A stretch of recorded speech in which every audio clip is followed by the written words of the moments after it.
everyone. How you doing? We're the music of Kiss, or as some of our fans like to call us, TMOK. You've seen that? TMOK. Really? We have initials. Yes, we do. I'm proud to use them. I'm Jason Flom. This guy, It stands for some evil. he's been through hard times, but now he's got the magic touch. Oh. It's Peter Tejan. Mm-hmm. All right. So, how you doing? So, again, this is a remake episode. We're redoing our Dynasty episode. Again, our first one was an earlier episode. There were some technical issues. The perfectionists that we are, we like to improve things when we can. And we thought, hey, let's do Dynasty over. The Dynasty in particular. There was so many things like you have a little music in the background, which we don't have on right now, Jason. We had to keep it kind of quiet because these phones. I'm using a phone. It's a good phone, but it compresses and then when I edited downstairs, I got a good program, but there was always this latency with the audio and video. So for months I was battling it. Like I would get it fixed where it looked pretty good in my studio, but on YouTube, there's a huge delay between the audio and the video. I couldn't figure out why. And it turns out I looked it up. My TV that I got from monitoring in my studio has got all of this onboard processing, which throws it off. So like our first 10 episodes, the audio was really off sometimes. Dynasty was one of the worst ones. And we were still see in the back of the room. It looked like it was filmed from the house across the street, as a spy cam. Yeah. Yes, it's a spy cam, totally. We were like this big on the screen. But here we are in glorious, HD. Yeah. If you want to do this sucker better, and also Creatures. Creatures we're going to do as well. Creatures are probably going to do better because, it's just like the best album ever, so. Yeah. Definitely. It deserves it. And then they're pretty good. Alive 2 doesn't look real crisp, our Alive 2 episode, but we nailed it. We were okay in it. Everything we said we wanted to say, so. Yeah. Unless someone says, "Wow, that thing looks shitty," we're probably not going to remake it. Probably not going to redo it. Okay. So thank you for tuning in. Yes, this is all about Dynasty. Dynasty. Not just the music. Sticker. Look at this sticker. Not just the music, but the whole era, the TV shows, the tour. The strife within the band. We're gonna get to it all. Let's see. I don't know if we said this before, but notice that the Japanese version is a little more gray. And this is a little, maybe I don't know if you can see that, but it's a little more gray back there. And the one in the front is an American one. Where I love the color of the gray and the red together. Oh, yeah. It's so cool. I don't know if we said this before, but this album cover, that actually is pretty great. It's really stark and simple. And I have the English giant door poster version of this. And before Jason came, I put it up behind us because I thought it'd be cool, but it got too much glare from the light and it looked bad. So I took it back down to my studio. But I love that poster. I love this whole image. It's a really cool album cover. It's iconic. Yeah. It's kind of like the solo albums. It's like, the art on the solo albums is so awesome. And you see those people who don't even like the Peter Criss album cover, and they got the Peter Criss shirt because it's awesome, Of course, there's all the little things on here that people have noticed, like Peter's makeup. The green part is screwed up. Ace has some makeup in his hair. There's Ace. Makeup in his hair. They kind of do that. Gene has some up here too.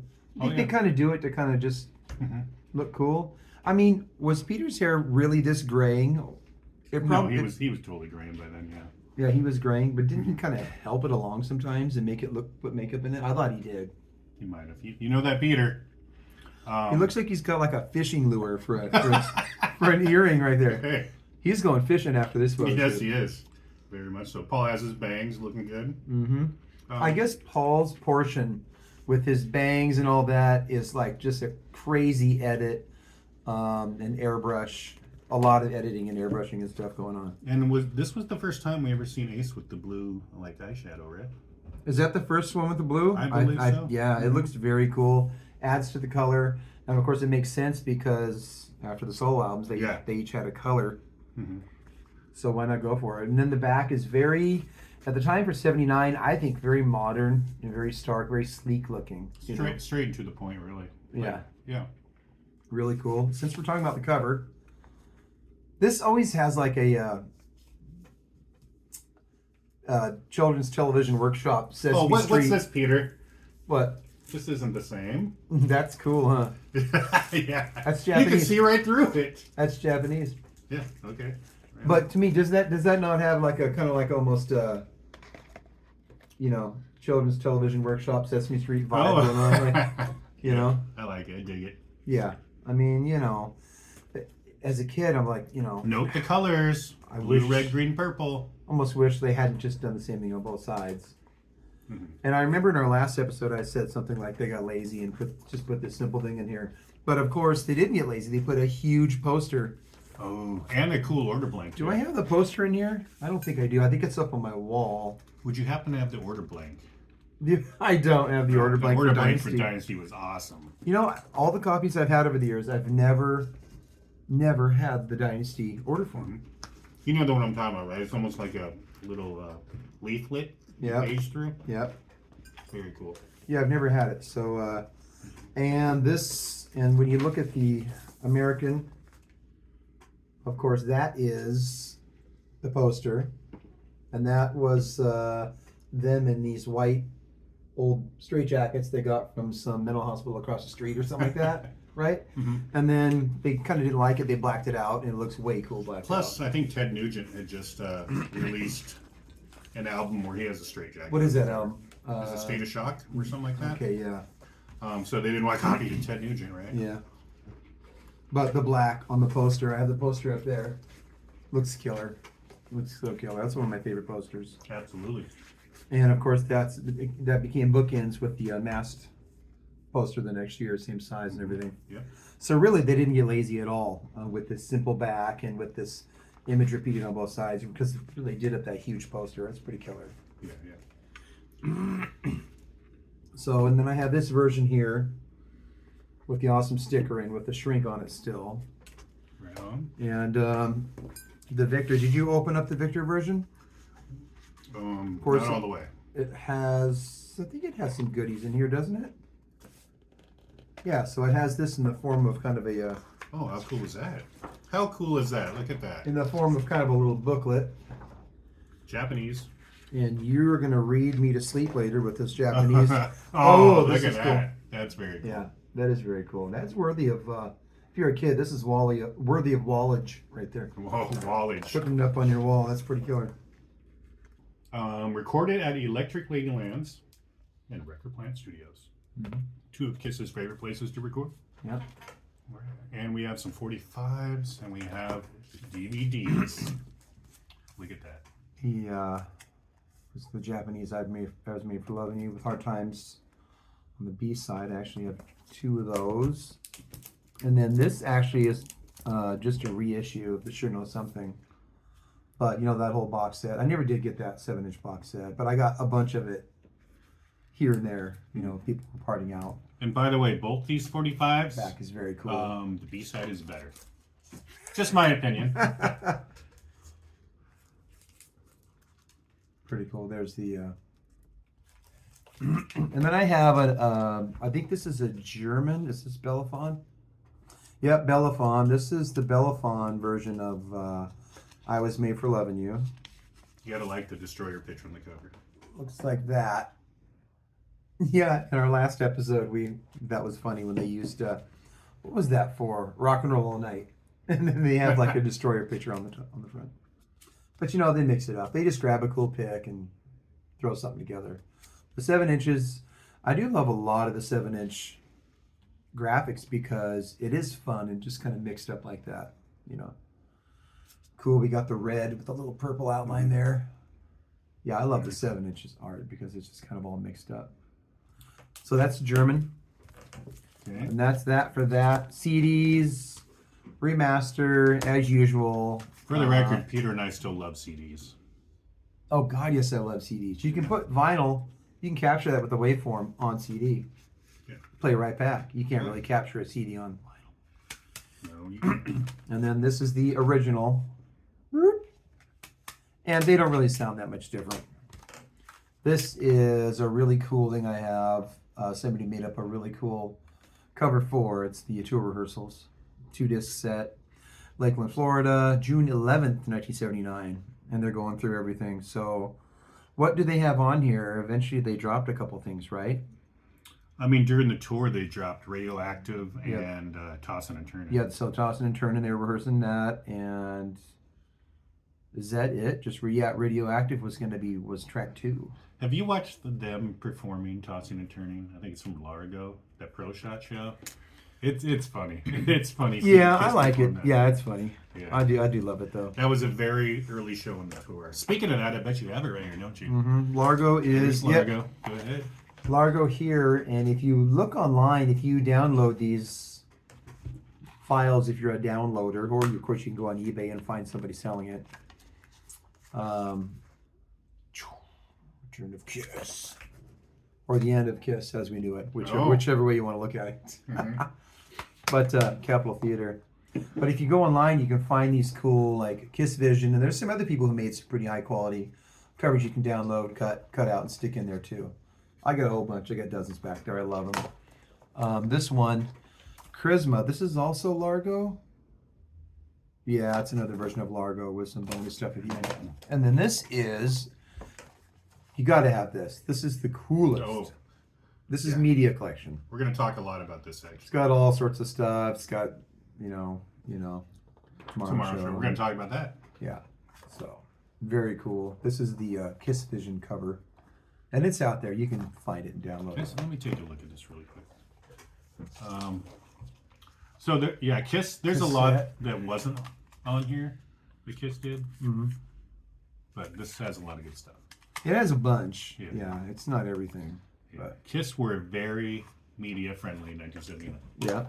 Very. They were riding high. Stuff like this I was got that coming out. from a bookmobile at school in 6th grade, I think. It's got everything on here. It's got what is it? Shauna Is Na. this Shauna Na? That's Bowser right there. For me, I'm a huge Billy Joel fan. I mean, I have bootlegs and tour books and all sorts of stuff. So it's like he's the 5th member of Kiss. Stevie, look in the back. He's the 5th member.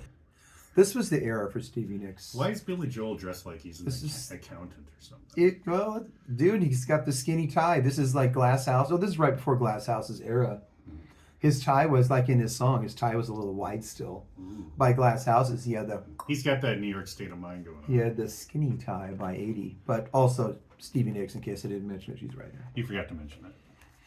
Yeah, so that's pretty cool. So there was a lot of stuff like that coming out in 79. In fact, Ooh, I'll take a look show. at this. This is a 16 from April 79, and you open it up. You got the ad for that jacket, man. That jacket. I don't know what to really think about that art because it isn't perfect, but it's so cool. You know. That jacket was on an episode of That 70s Show. There's the little order form. So do a screenshot, print it out, send that baby in. What is it, $5.99? See, yeah, probably, yeah. But these mags are just filled with all sorts of stuff. This is a Gene Simmons special through what company did this come out with? This has got all sorts of funny stuff. It just says Fall 79. But, oh man, I love that cover. Love that Does that cover. mean there were 3 other magazines for the other guys? There is. Okay. I've seen an Ace one. I'm sure there's 4. But Portrait and Courage, how Gene won his greatest battle. Obviously against his heroin addiction, probably. How to get a date with Gene. Calling all fans. Gene needs your help. They just put anything on here. It's just so funny. All new, latest scoop on Gene, exclusive. How to get a date with Gene. Gene's tongue tells all. The monster who's really a pussycat. So, yeah, these are funny. But I have this laid out because Show the people how they can order it. their merch. Yeah, so again, take a screenshot of that, send it in. But look at this. See, all these magazines, ads for jackets and radios and record players. And so that was really building up and affecting, what would happen, how this album, the outcome of this album, When I was a kid, I thought that radio only played Kiss music. It's a Kiss radio. Oh, what do you know? It's electrifying. Yeah. They're doing it up, man. Their merch is riding high at this point. So this is a very cool magazine. But the whole thing, tons of Gene. If you want a Gene mag, this is the way to do it and know what he's getting on his pizza. So it's a Gene mag, but can you show the back of the magazine really quick? Is Gene quitting Kiss? You mean that? Yeah. Yeah. He's a Stones fan. I am. Okay, a little backstory, not a whole lot. We've got our solo episodes out there, you know, if you want to check those out. But that's just it. They did the solo albums. You know, the movie, of course, came out in October '78, and it was time to make a new Kiss record. There was only one problem. They enlisted Vini Poncia, Peter's producer, kind of to appease Peter. But ironically, Vini said, nope, Peter's not up to the task of drumming on this album. So in walks Anton Fig. He was in Spider with, well, not with, but Bill Coyne managed band, right? And played on Ace's solo album, of course. So he became the drummer, and recording commenced at Electric Lady and Record Plant Studios with Vini Poncia at the helm. So right away, you know, Peter didn't like that. Okay, this will, you know, as the year goes on, you're going to see how this becomes a problem. So, but the music, yes, you know, Kiss Go Disco, right? Kiss Go. But there was some good rock and stuff too. And we'll get into it right now. I Was Made for Loving You is the first song. What do you think of that track, Peter? I love it. Yeah, it's good. It's just what it is, you know. It's not heavy metal, but it's a calculated attempt to write a hit song. Paul got together with Desmond Child. Have you ever heard the song that Paul wrote with Desmond? Right. You ever? Does that not sound like Meatloaf? I listened to it on the way here. Actually, I was like, this is like Meatloaf. And look at the cover of the album too. It's so classic. Yeah. Yeah, that's not the best song. But I Was Made for Loving You. Yeah, I mean, the thing about I Was Made for Loving You, just like, doesn't matter if you're a heavy metal dude, when Play That Funky Music comes on the radio in the car, if you haven't heard it for a while, you know, you're usually going to crank it up. It's just a well-made song like this. It's just a well-made song. It's got a lot of mood. Mm-hmm. We were on In My Head's channel and talked about what would we change about this album. And I probably would maybe take a little bit of some of the keyboards out and make just, you know, add a bit more guitar. Just store the guitars a bit more. But other than that, it's just a good pop song, you know. It is. It's a fun pop song. I spent my afternoon listening to every live version of that song. Really? Because I want to talk more. You just wanted to... I want to talk more about the song, not just the studio version. And I mean, they definitely, you know, the more as time goes on, it becomes more, you know, rockin', really, you know. Oh, you want to hear something funny? Listen to the 1980 Australian version and listen how fast it is. Yeah, digga, digga, digga, digga, digga. Oh my yeah, God. yeah, totally. Oh my God. Other than that, it's not bad. Mm-hmm. But Paul, his voice suffers because of the tempo, you know, and that's unfortunately kind of a knock on Eric Carr. Some people, you know, will tell you that he played too fast. His tempos were too fast. You know, Paul would say a lot of time Gene wanted those tempos. Gene was pushing to get those tempos up there like that. Especially a couple years later when they were trying to, you know, put themselves out there as a heavy metal group again. Yeah, yeah. But he may have been pushing it this time a bit for it also.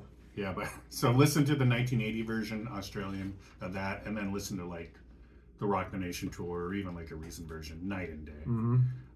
Eric Carr's tempos within a song, though, man, his tempo is really good. I don't really know if I've ever heard him like push a tempo noticeably inward to where it's uncomfortable. You know what I mean? Like, oh, he's kind of getting away with himself there. You know, us drummers, we all do it once in a while when we're not thinking about it, when we're kind of a little too pumped. Most of us do. I mean, I do. I know I do once. You in a while. mean when you take your fury out on the crowd? Your fury, yeah. Okay. But Eric Carr's tempos are great. You know, but they were probably all collectively pushing those tempos, but on album they're perfect. That one is fast though. Digga digga digga digga Yes, digga digga yes. digga digga. Some of the tempos on Animalized Language Censored. Pretty fast. You know, if they had done I Was Made for Loving You with the four of them in the studio, just play, you know, and Gene did play bass on that. Yes, he did.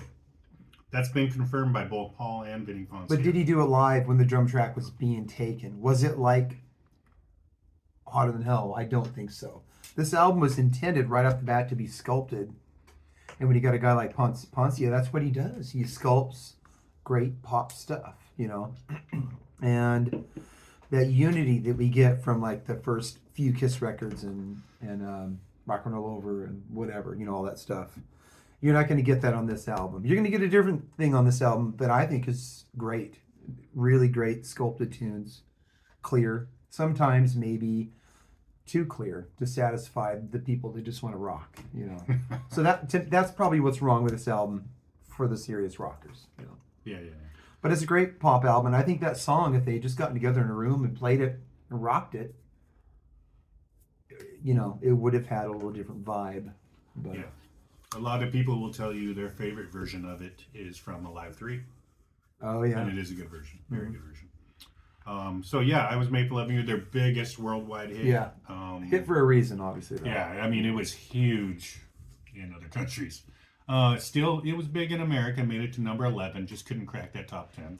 Probably too many Bee Gees and Casey and the Sunshine Band songs. Yeah. Yeah, so that was the album saving grace, really, because it really didn't sell extremely well.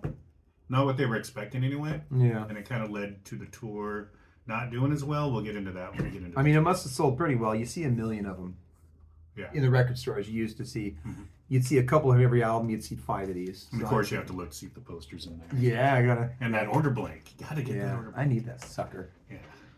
Anyway, so up next would be 2000 Man. So I get to talk about the Stones for a while, don't I? Yeah, go for it. Stoner. So this is a cover of the Stones song 2000 Man. Now, this isn't like some classic Stones song. This wasn't on Sticky Fingers or anything. This is from their 67 kind of Sgt. Pepper-esque album. That they were going for that, right? Yeah. It's not a song I really noticed that much. It's not the best Stones song. I'm listening to 2000, what is it? 2000 Light Years from Home. Is it 2000? Yeah. There's two 2000 songs on that album. That song is killer. Yeah, the album we're referring to is their Satanic Majesty's Request. Yeah, that song he just mentioned. They've even did that live throughout like the 90s and stuff.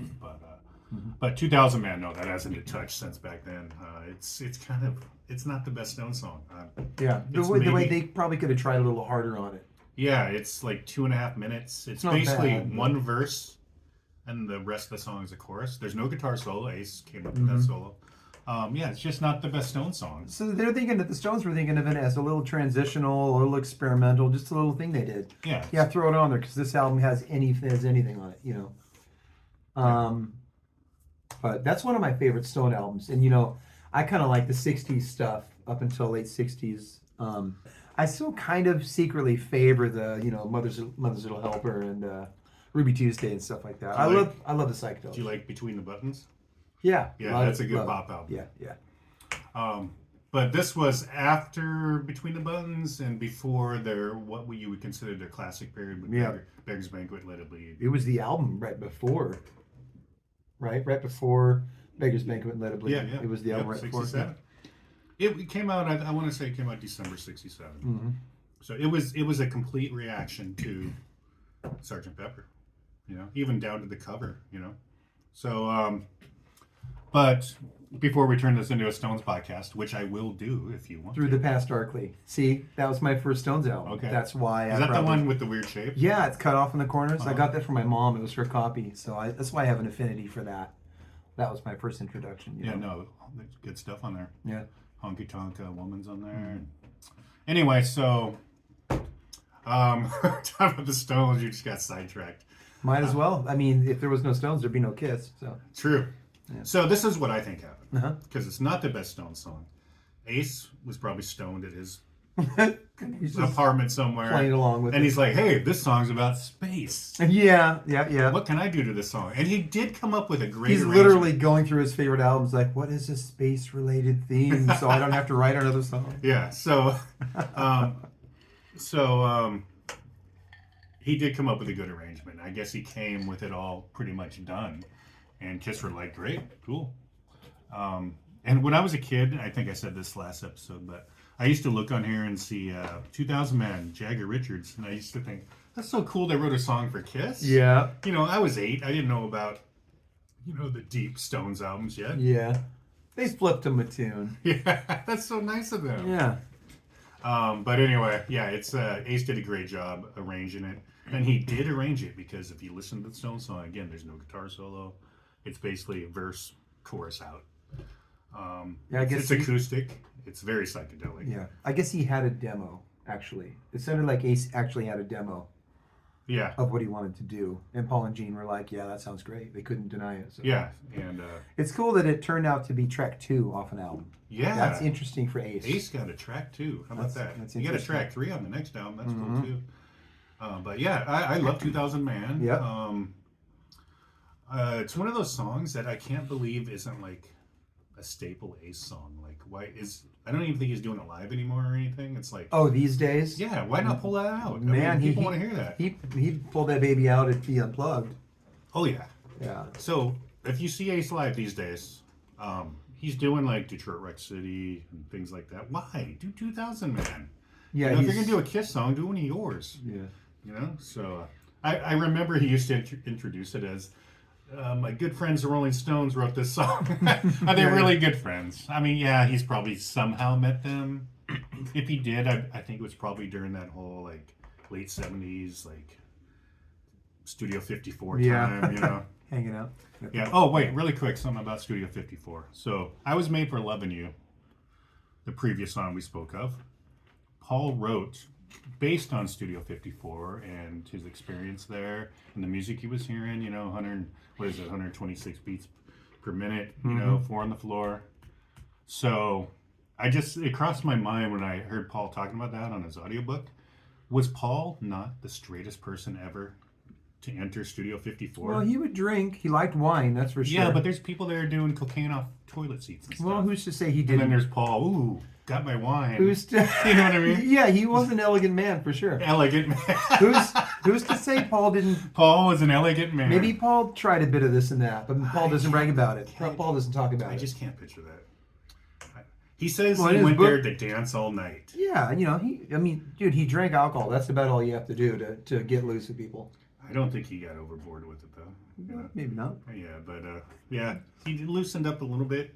Paul drinks. I'm just saying Paul was one of the straightest men there. Yeah. And I mean straightest in a couple different ways when I say that. Yeah. Because as he says, anything went there, so like sexually and any way you can think of, really. But yes, 2000 Man, great version of that song. You wouldn't hear me say this too often when somebody covers a Stones song, but it beats the original. It really does. It truly does. And if you don't believe me, I'll put a version of the Stones version of this song. I'll pin it in the comments. You'll know what I mean. Anyway, what's up next, Peter? I don't know. They're out of order. They are, because on the back of the album, they're in alphabetical order. Sure knows something's next, yeah. Yeah, again, they're going for that whole like dance thing, Who played on this song? That's Gene on bass, we believe, Yeah, it's definitely Gene. If he could do that on I Was Made for Loving You. On Sure Know Something? Yeah. That's Paul. Is that Paul? Paul's played bass on Magic Test and Sure Know Something. Okay. Yeah, so. And then Gene's on I Was Made for Loving You, and Gene's on his 2 tunes. And we think maybe Gene's on Dirty Livin', but I don't know. I haven't read anything to contradict that. Mm-hmm. So we're going to think that's Gene playing that funky slap bass sound like Neil Jason on Dirty Livin' as well. Maybe it's Neil Jason. Maybe uncredited. Maybe no one's talked about it. That reminds me when I was listening to that Desmond Child in Rouge, Paul Stanley song, The Fight. The musicians on that song, Elliot Randall, Neil Jason, Schwarzenberg. We just have to mention It's the Gene solo album. Come true. It is. Yeah, totally. So a lot of Kiss connections on that song. Totally. That's not me recommending the song either. I think it's terrible. Sure Know Something is great. I just want to say that. I love Sure Know Something. I love the Paul songs on this album. Yeah, it's a good one. It was a hit in Australia, of course. They love their Kiss over there, don't they? I mean, the chorus is just... It's so good. It really is. Why wasn't it a hit? I don't get it. Epic chorus. I don't get why that wasn't a hit. And plus it was following I Was Made for Loving You. So why wouldn't radio just think, cool, Kiss have another good like danceable song? Mm-hmm. Nope, didn't jump on that one. The video's so iconic too, with their faces coming at the screen and all that. That's very cool. Yeah. Yeah. Great song. Yeah, I mean it's very 1979, which is great. I mean, you know, nothing wrong with that. I dig it. Should have been a hit. Yeah, not one of my favorite songs they own, but I can recognize quality when I hear it. It's one of my favorite on the album. It definitely has a kind of a cheesy drama, late 70s Paul thing. When I don't mean that negatively, I mean I love that. I love that pop, that drama pop Paul thing from the late 70s and stuff. Yeah. It's killer. Yeah. So the next song I think is really good. We're talking about Dirty Livin'. So you're into Dirty Livin'? I love that song. Wow. But Dirty Livin', I will say this. It's not good? No, it just grew on me over the years. Just joking. It's like I probably would agreed with you 10, 15 years ago. Yeah. Like it's not that good, you know. But it's definitely grew on me. I dig it. You know, last song Peter sang on a Kiss album, right? Well, in the early makeup era. Love the groove. Ace playing some mean guitar throughout. Only song that all 4 Kiss members play on, I believe.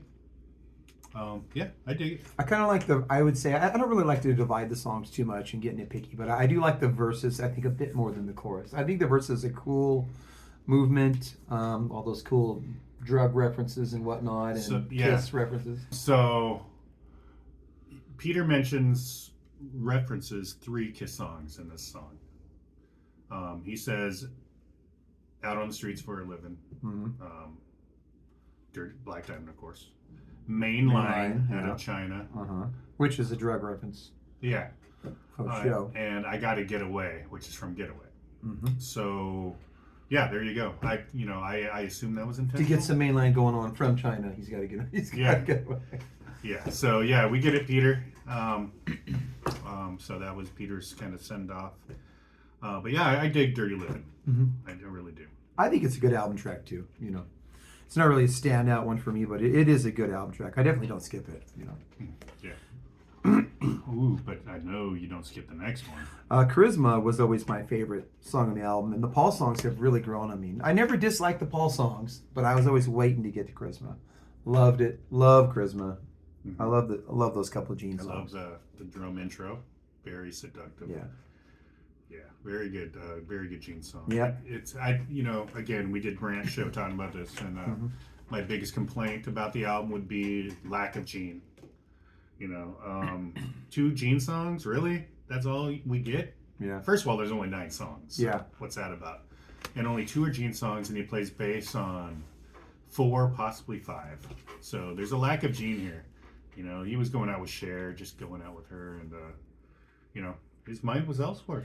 I think after the solo albums too, people just wanted to do what they wanted to do. Paul wanted to play on the songs, and Gene's playing guitar in his songs, right? Rhythm, at least. Yeah. So after the solo albums, I mean, they were already doing this on Love Time. They were already doing this way back on the first few albums. Paul would do a little solo, or Ace would play his rhythm parts all by himself. But on here, it's really on another level, to where people like Gene just doesn't even appear on Ace songs at all. This is not a cohesive album. Yeah. Not at all. Really, for listening from start to end, it's kind of is for me, but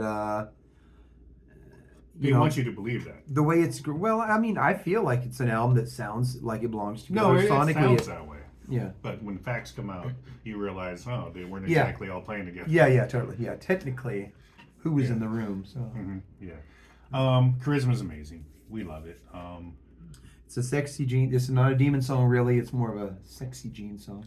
Yeah, I think I know I mentioned this earlier because I'll talk about Alice Cooper any chance I get. Very similar to Alice's "Is That My Body," vocally, lyrically, I should say. Yeah, so. yeah. Yeah, so that leads into my favorite song from this album. How about you? Magic Touch is your favorite, huh? Yes. I think it's just a perfectly well-crafted song.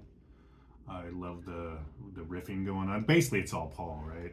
Paul and Anton on drums, of course. Even on the solo. Paul plays the solo. And that's a good melodic solo. Yeah, he plays the solo on this, and Sure Knows Something, if we didn't mention that. Magic Touch is amazing. Got to see it live in 2006 on Paul's solo tour. But yeah. So Paul on rhythm, Paul on bass, Paul on lead, Paul on vocals. It's Paul and Anton. Yeah, exactly. That's all it is. And it's good, Yeah. Paul knows what he's doing. Mm-hmm. He knows how to put something together for sure. Yes, he does. And his guitar solos are really nice and melodic. There's never any wankery, and believe me, I love wankery. I love some Alvin Lee or whatever. I'll hear some wankery all night. But Paul's songs, word of the day, wankery. Wankery, and I'll hear some wankery all night. That's phrase of the day. But Paul's solos are great. Like on the Elder, they're really to the point. They're just they're precise in their like melodic nature, and they just come across great. They really complete. He always really tops the song out well with it. Yeah, and that's what I mean. It's just one of the songs, like any number of songs from the solo album. It's just like top notch. Like from beginning to end, it's just a perfectly crafted song. Could have been a hit, but kind of dark. Pretty minor, and dark. So yeah. So that leads into Hard Times. Shane's favorite song from the album. How do I know all your buddy this? Shane? I don't know. Steel Trap. Hard Times is great. Again, it's one of those Ace songs like 2000, man. Like, why aren't you doing this live like every night? Why are you doing Deuce? Do Hard Times. I mean, really, Deuce. I mean, that's a crowd pleaser. Holy shit, of course. But it isn't. When Gene sings it and screams. But it ain't Ace's song. No. Of course, he was a huge part of it. But it is the first song he played in his audition, so we'll give him that. But there are definitely, you're right though. There are definitely Ace songs on this and Unmasked that he should do more often. What if he pulled out Torpedo Girl or something? Come on, how cool would that be? But yeah, Hard Times is great. I mean, that drum intro by Anton, that's amazing. Yeah, I love it. I love the riffing. I love the lyrics. Very autobiographical, I would say. I didn't like it when I was a kid for some reason. Really? I don't know why, but I definitely came around to it. Love it now. Hard Times is great, and Anton is great on it. And Anton is great on the whole album, and the difference. What do you feel when you're the difference of Anton from Peter? What do you feel from it? More quality. More quality? I wouldn't put it like that. I would say more precision, Yeah. But when I'm playing the kit, if somebody sends me a track and they want some drums on it, and if it's like this kind of like Modest Mouse type song, I mean, I'm not going to go for precision. I'm going to go for like loose. I'm going to try to be kind of I'm going to Ringo around the kit. So you can be loose and tight. I think Peter's natural feel has that kind of Rolling Stone looseness, and I think it's in a way it's kind of missed on this album.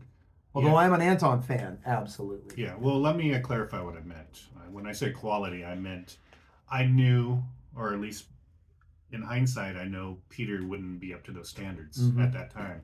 But we'll talk about Peter for a second. His drumming, up until Live 2 all of it, 4, really. Yeah, it's.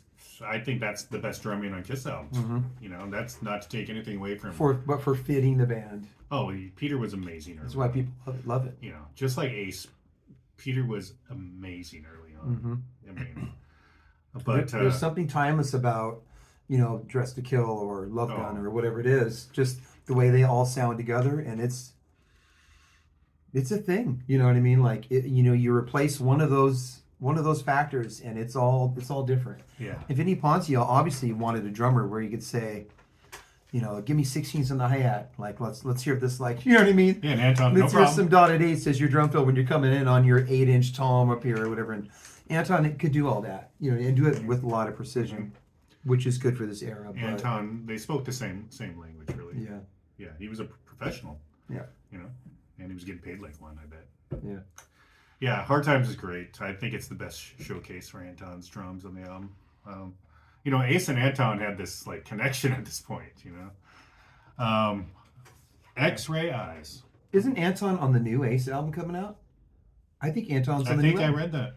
That's kind of cool. Yeah, and so are guys from Trickster too. So really? You have to balance all that out. That does balance out. That is good. Yeah. Well, the one guy from Trickster like co-wrote the whole album basically. And Oh, co-produced it. he's from Trickster. Steve Brown. Yeah. I heard he's really good. Ace really liked. sure he's fine. Yeah.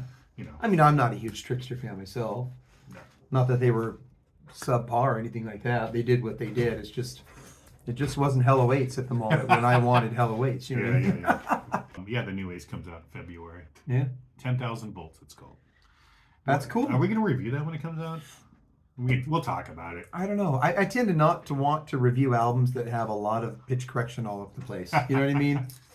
Like, I'd really review Diary of a Madman than, like, say, like, The Last Ozzy or whatever. Oh. Even though the last couple Ozzy albums, damn, they're pretty good. Are they?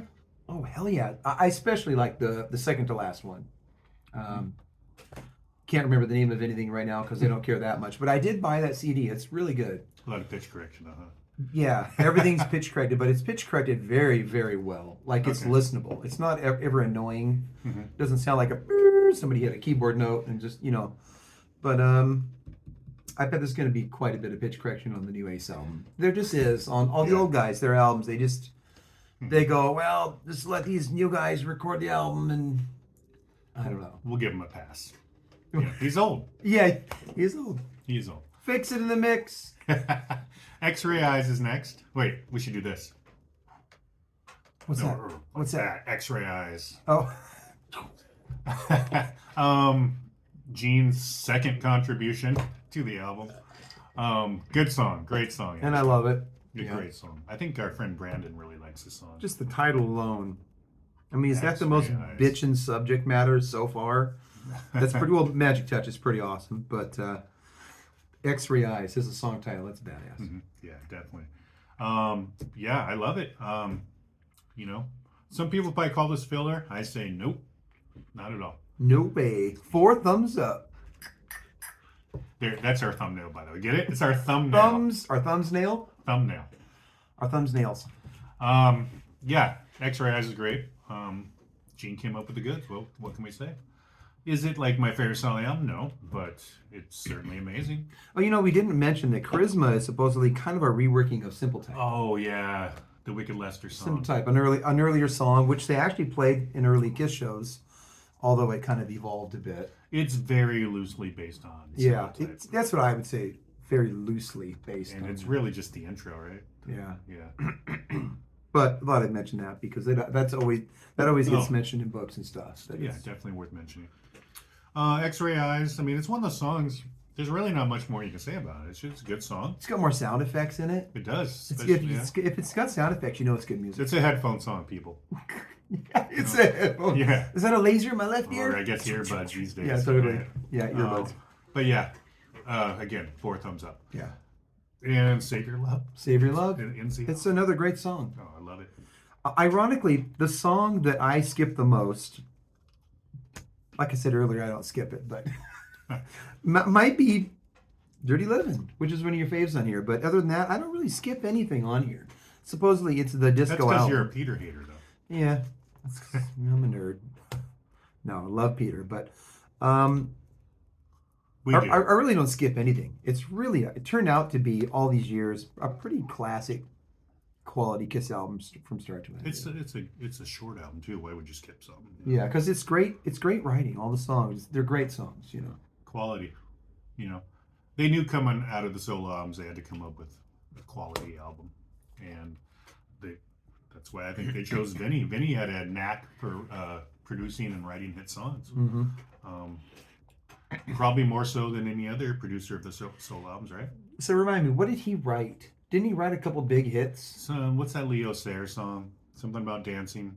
Yeah. Make me feel like dancing. Can you sing it for me? No, I'll dance it for you. But I mean, I thought he wrote some late '60s pop songs, some classic shit. Maybe, well, he did a lot of writing and producing with Ringo Starr. Yeah.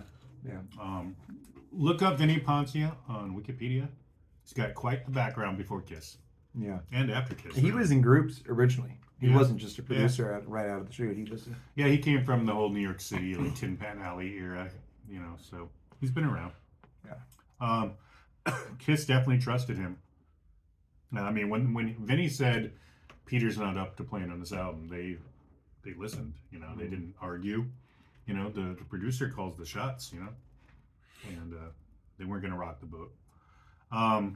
So yeah, Save Your Love's Was that amazing. another disco reference? Rock the Boat. Save Your Love's amazing. I like it's again. It's one of these Ace songs that he plays everything on it except the drums, like literally everything. I do hear some Paul in the background vocals though, without a doubt. Extended guitar solo. You notice? No, you know. Extended chorus. Yeah. Extended chorus again. I almost mean, it kinda- kind of vamp. It has a kind of a long vamp out. It does. But yeah, one of his most. I'm gonna say that's one of his most underrated guitar solos. I mean, is it the longest song on the album? I It guess has it to isn't. I Magic Touch is Really? actually 2 seconds longer. I never would have known. Wow. But yeah, Save Your Love's good.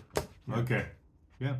If it was just 3 seconds longer, though, they could have just like not faded it so quick. That's what I think. Yeah. No, it's amazing. We love Save Your Love. Again, one of his most underrated guitar solos. You know, and how cool is that? Ace gets the second song on the album and the closer. That's what he gets for having that hit song. Yeah. The only hit song from the solo albums. They Yeah. let him have 3. He has more songs on this than Gene does. Ace is a more prominent member on this album than Yeah. Gene. And it's not just that he had a hit. Of course, the hit he didn't write, but he did bring good songs here. These are good. They're strong songs, you know. Yeah, definitely. Yeah. You know, as they were on the next album as well. So you know, I mentioned talking about the episode we did with Brant. We talked about what we would fix on Dynasty, and we were both like, "Fix." Whoa! But what could we possibly make better if we were in the producer chair? You know, and I guess really now that I've thought about it a little more, even I think have Peter on the damn album, and everyone play together. You know what I mean? And you'd have another Love Gun on your hands. You would. I don't think Peter was so bad that he couldn't have played on the album. There was more going on than that. There was without a way doubt, more without politics. a doubt. I don't think Vinny just wanted to put up with Peter's attitude, really. You know, Yeah. you wanted a drummer who, if he talked to in technical terms, he would know what he's talking about. Yeah. And Anton certainly would. But that is the actual. That's the music from the album. Yeah, we love it. I mean, in Kiss F20 studio albums, this probably ranks around right in the middle of the pack for me. It's more a nostalgic album for me. Because as you said earlier, this is your Animalized. When I got into them, the Animalized was out. Yeah. The Animalized live shots from the magazines, like the month I got into Kiss. And for you, it was this. Just prior to it, but I think that was one of their first releases that I bought on, when it first came out. If you get the remaster version of the CD, Mini poster. you can impress the ladies with this poster. And above, this above does your impress bed. ladies. It does. Peter has stories. Oh, yeah. Oh, yeah. But so we need to talk about this tour that they went on because it was not your typical Kiss tour. So Kiss were all thinking they were, this was a return of Kiss, Super Kiss, right? Mhm. And so they book a tour, and they soon realized they're not playing multiple dates anymore in these big cities. I think maybe Madison Square Garden, maybe they played 2 nights, but other than that, shows were getting canceled. The kids just weren't flocking like they used to. Why do you think that is? Did they sanitize the band a bit? I don't know. Things run its course too. I mean, we like to think that like there's some people that just kind of went on forever and were strong forever, but really even people like Bowie and there's a handful of years where they're really, really hot. Even the Stones, I mean, they did dirty work. That sucks. Yeah. Not every band is at the top of their game their whole career, especially when you've been around so long. And all this merch and stuff. The typical thing is to say they really were oversaturated. But they were, though. They really They were. had a lot of product out. Think how many albums came out the year before. Yeah, It was literally like 5. 28 albums. 5, 6 if you count that double platinum, but double album. But not just that, but like Originals 2 around there, and like then there's picture discs for the solo albums, and then there's just so much merch everywhere, and you need to, I guess you need to keep a balance where people are a little hungry for that next album. Yeah. And so the tour commences June 15th in Lakeland, Florida. That's when it started, the big Return of Kiss tour. And again, attendance wasn't what it used to be. In some cities they did okay. But take it. Let's listen here to this set list. They're opening with King of the Nighttime World. That's Okay. interesting. And check this out. Second song. And I'm looking at this set list for July 7th from Landover. Let's move on, probably. It's Radioactive. Oh yeah, Radioactive. Second song. They rehearsed. That is. Yeah. So what is this? So this is. And then move on. And then move on. Yeah. Calling Dr. Love, Firehouse, New York Groove. So in the first 6 songs, you have 3 solo album songs. I Was Made for Loving You. Got to do the big hit, right? Mm-hmm. Love Gun, 2000 Man. Ace solo. Ace solo, and then Tossin' and Turnin'. So then you have Gene bass solo, God of Thunder, Peter solo, Shout Out Loud, Black Diamond, Detroit, Rock and Roll Night. Beth. Yeah, Beth too. Yep. So yeah, obviously they were going to represent the solo albums, 1 song from each guy. Sounds fair, right? Yeah. The tour starts in Florida, makes its way eventually to the West Coast, and then I think back to the Mideast where it ended. But Media Frenzy, where's that DVD with all the media stuff? Media Frenzy during this tour, they were doing everything to promote themselves.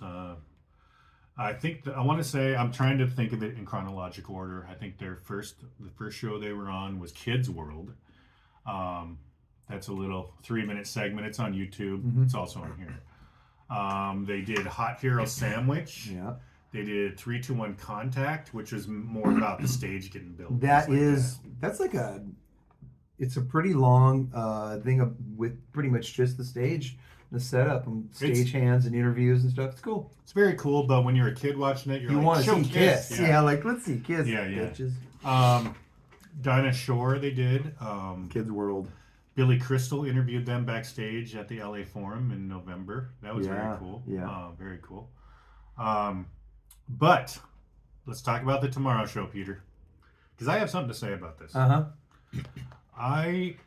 This bothers me. Like I'll see shows, whether it be a Kiss podcast or just some little YouTube clip about the Tomorrow Show, and it's always talking about how pissed Gene and Paul were at Ace and all that. I thought he was fun. He was, if I didn't know them at all, or even if I was just a fan watching, I would think Ace is just a great guy. He's funny. Admittedly, I'm kind of in the middle somewhere because, when Gene says something and Ace just talks over the top of him and takes it off into fucking outer space, if I were Gene, I'd be pretty pissed off too. If I were Gene and Paul, I think I would have been kind of embarrassed. But really, Ace was entertaining for sure, hilarious, but you gotta admit he wasn't really grooving with the rest of the dudes. But Tom was like trying to have a thing with Ace. It's not like Ace was like, once Tom realized this is going to be good TV because it's getting bizarre. The point I'm trying to get at that kind of bothers me is I think the whole thing's kind of overblown. I think Gene and Paul were kind of like, not digging it too much, but I don't think they really came to blows afterwards. They might like to say that it's good, PR or whatever, good, drama, make it more legendary. But, I think it was a fun interview. Here's something I want to point out. Not a lot of people probably know about this, but the day before Kiss played Seattle, and by the way, it's kind of ironic that we're recording this on the 44th anniversary of the day Kiss played Seattle on the Dynasty tour. Oh, really? Right up the freeway here, about 30 miles at the Seattle Center Coliseum.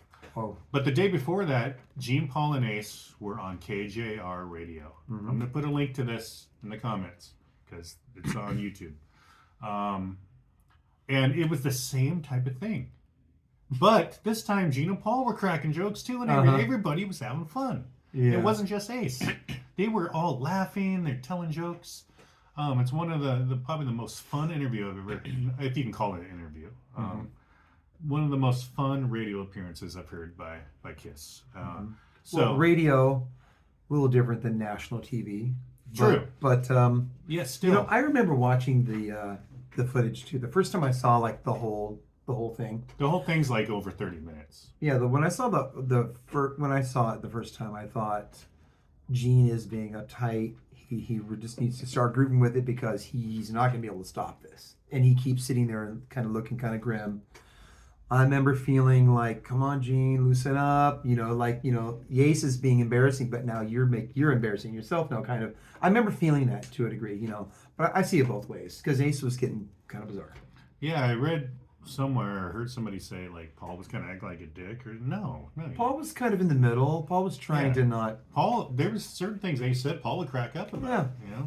There's actually an interview with Bill Coyne about the whole thing. Mm-hmm. And he claims that during one of the commercial breaks, Gene was like, "Hey, Bill, come here. Do something about Ace, man. He's talking too much." Yeah. And first of all, I don't even know if that's true. But I guess Bill decided not to do anything because he knew Ace was being entertaining and just let the whole thing flow like it was. So even Bill knew, like, no, this is fun, Just in case people don't know, most people probably do, but Ace was really drunk on champagne. Yeah, oh yeah. He was drinking leading up to the interview. Yeah, from what I read, he drank on the way down there, not driving, of course. No way. Being chauffeured. And then there was a bottle of champagne. According to Bill Coyne, there was a bottle of champagne that him and Ace were splitting. So, yeah, Ace was drunk, but what else is new? But yeah, back to this Seattle interview, this KJR radio appearance. It is hilarious. This whole thing about the Edgewater Hotel. It's funny. Are they talking about mud sharks and stuff? No mention about that. Oh, okay. But yeah, listen to that. I'm gonna put it in the comments. You have to hear it if you're a fan of the Tomorrow Show, and Ace's laugh is all over the Seattle interview too. Yeah, it's funny stuff. But anyway, that's what I have to say about Tomorrow Show. I just think it's a little bit overblown. Yeah, I'm sure Ace or Paul and Gene were a little bit, pissed, but I don't think like the next day or anything there was like tension or anything. I think it's just awkward to watch in general because Ace is over the top and Gene is not dealing with it well. So with both of them, if they could have met in the middle somewhere, but Ace wasn't going to be able to meet because he was just riding high. So yeah. But it is fun to watch. But. And again, keep in mind it was on at like midnight, so late night TV gets a little more risque, But yeah, Tomorrow Show, it's a classic Kiss interview without a doubt. But yeah, they did all kinds of press. One thing I noticed they did during this tour, I can name countless cities that did this, and Seattle's one of them. They would invite news crews out to film the first couple songs and interview them backstage. They were really, truly trying to get all the press they could. They wanted 2 separate stages before they could play consecutive nights, set up in one city while they're playing in one. But that didn't work out. The Kiss rise up on hydraulics. That is so cool. They rise up, they're not moving. Maybe they're like this or something. There's your thumbnail, by the way. That is cool. And later on down the road when they did the reunion tour and they didn't do something like that, what a disappointment. They just like ran out on the stage and waved and played. You have to rise up and be iconic. You have to do that. Love Gun tour, they were at the top of the stairs. That's cool too. But man, so cool beginning to this. There's a picture of them doing it if you can see that. Rising up with their arms up. So a couple ideas were shot down early. Paul was going to shoot a laser from his eye. He decided not to do that because he was afraid of eye damage. Understandable. Also, the whole thing, it was the first tour where Gene flew up to the rafters. He still does that to this day. But originally, Paul was going to be the one that does it. It was proposed to Paul, you be the one who goes up there and does a song up there. Paul was afraid to do it. Yeah. Gene said, I'll do it. So, yeah. So that's, where that came from. But yeah, it was a pretty clean stage. What do you think of the stage? Because the stage, it is kind of clean. It's clean, and for what I'm used to, it ain't Love Gun. It's I hate to use the word, but it's almost more basic than Love Gun. Yeah. No, it's not Love Gun. I don't know why. I like to see it's kind of curvy, and but it's they doesn't seem like they're like. I mean, those stairs with the lights on each stair, that really created a lot. Oh, that was awesome. That, they really created a lot of eye candy. Yeah. I mean, I liked the Dynasty stage. I would have killed to have been there, but my parents wouldn't let me go. I was 8. Really good lighting, lasers. Yeah, true. Being there is a different thing, probably. Yeah. Yeah, the drum riser went way up higher than it ever had. So, you know, I have fond memories of everything back then. I never got to see the show though. Truly wish I would have. But yeah, it was over the top. It's like Las Vegas. They kept it, of course, for Unmasked. Yeah, costumes. We talked about that. Yeah, the costumes were over the top. They had their color theme thing going on, right? Yeah, so just to me, it just seemed like you watch like videos of Largo or something. It just doesn't visually look as exciting as, say, a Love Gun show would. Yeah. Or then Creatures with the tank and stuff. I mean, come on, that's like amazing. Yeah, but when I think of the Dynasty tour, I just don't really see I don't really feel a theme to that stage. Paul came up with the design, by the way. Yeah. So blame him. I mean, it ain't bad. It's just. Yeah. I know you had the cats and the stairs and Love Gun and I don't know. We're big Love Gun stage lovers right here, right? Of course, everybody loves that. Even the new stage, it's got those little octa pad. What are those? The things? pods? Yeah, the pods all over the place. The new stage. Yeah. Looks pretty badass. Yeah. So the Dynasty tour continues, and then so I wanted to read a few things from the Kiss Bible here. Tour continues on, and we start to have some problems with Peter. Peter was very unhappy during this tour. His own words, he became a prima donna, very demanding. As Paul would say, Peter would demand, the air conditioning to be turned down backstage, and then they turn it down, and then he would want it turned up, that kind of thing. But there's always, all this talk about Peter slowing down the tempo towards the end of the tour. Mm-hmm.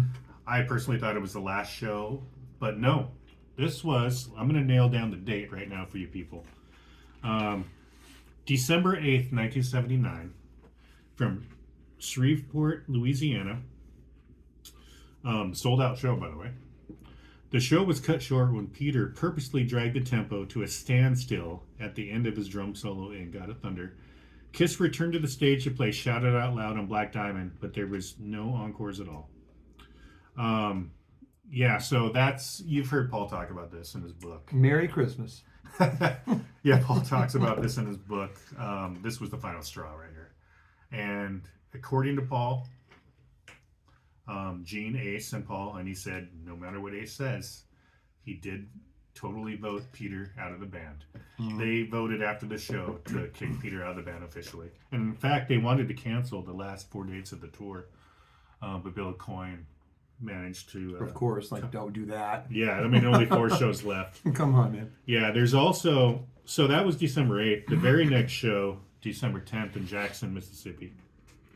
Peter stopped playing during Move On, which is probably the second song in the set, or maybe third, and walked off the stage. Can you imagine that? Paul, Ace, and Gene finished the song without him before leaving the stage themselves. Moving on. All 4 band members returned after 15 minutes and explained that Peter had been hit in the eye with a fragment from a broken drumstick. Now, 15 minutes.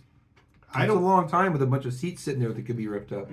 Now, coming after the show where Peter slowed the tempo down and purposely fucked with the show, now he walks off stage during like the 3rd song and they blame a drumstick issue. Mm-hmm. I don't know if I believe that. So, yeah, things were really getting bad.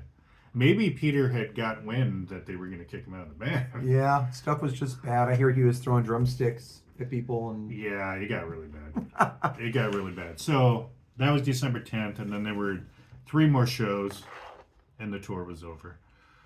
So here's an interesting fact. Tour ended December 16th.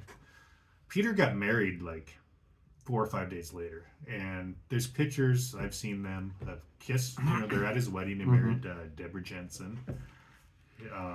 Kiss her at the wedding, you know, pictures of Peter, you know, smiling with champagne in their hands or whatever. But they already knew, like, this guy's out of the band. Yeah. Now, Peter himself has been quoted as saying he decided to leave Kiss,